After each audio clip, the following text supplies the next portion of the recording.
The second book of Samuel, chapter 1. Now it came to pass after the death of Saul, when David was returned from the slaughter of the Amalekites, and David had abode 2 days in Ziklag.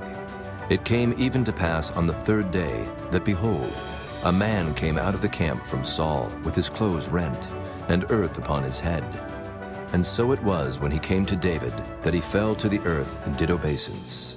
And David said unto him, From whence comest thou? And he said unto him, Out of the camp of Israel am I escaped. And David said unto him, How went the matter?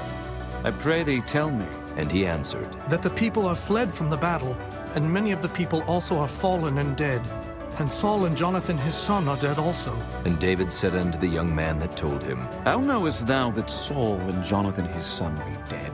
And the young man that told him said, As I happened by chance upon Mount Gilboa, behold, Saul leaned upon his spear, and lo, the chariots and horsemen followed hard after him.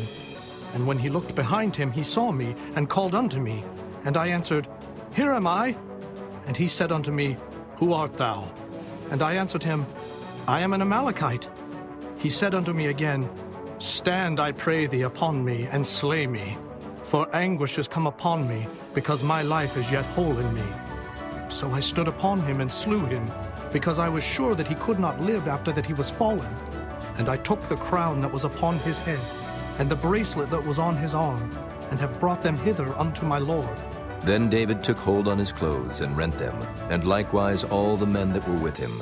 And they mourned and wept and fasted until even, for Saul and for Jonathan his son, and for the people of the Lord, and for the house of Israel, because they were fallen by the sword. And David said unto the young man that told him, Whence art thou? And he answered, I am the son of a stranger, an Amalekite. And David said unto him, How wast thou not afraid to stretch forth thine hand to destroy the Lord's anointed? And David called one of the young men, and said, Go near and fall upon him. And he smote him that he died. And David said unto him, Thy blood be upon thy head. For thy mouth hath testified against thee, saying, I have slain the Lord's anointed. And David lamented with this lamentation over Saul and over Jonathan his son. Also he bade them teach the children of Judah the use of the bow. Behold, it is written in the book of Jasher, The beauty of Israel is slain upon thy high places. How are the mighty fallen? Tell it not in Gath. Publish it not in the streets of Askelon. Lest the daughters of the Philistines rejoice, lest the daughters of the uncircumcised triumph. Ye mountains of Gilboa, let there be no dew, neither let there be rain upon you, nor fields of offerings. For there the shield of the mighty is vilely cast away, the shield of Saul, as though he had not been anointed with oil. From the blood of the slain, from the fat of the mighty, the bow of Jonathan turned not back, and the sword of Saul returned not empty.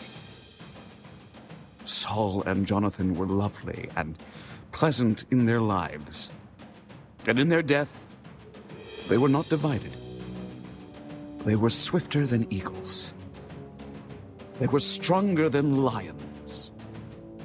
Ye daughters of Israel, weep over Saul, who clothed you in scarlet with other delights, who put on ornaments of gold upon your apparel. How are the mighty fallen in the midst of the battle? O Jonathan, thou wast slain in thine high places. I am distressed for thee, my brother Jonathan. Very pleasant hast thou been unto me. Thy love to me was wonderful, passing the love of women. How are the mighty fallen, and the weapons of war perished?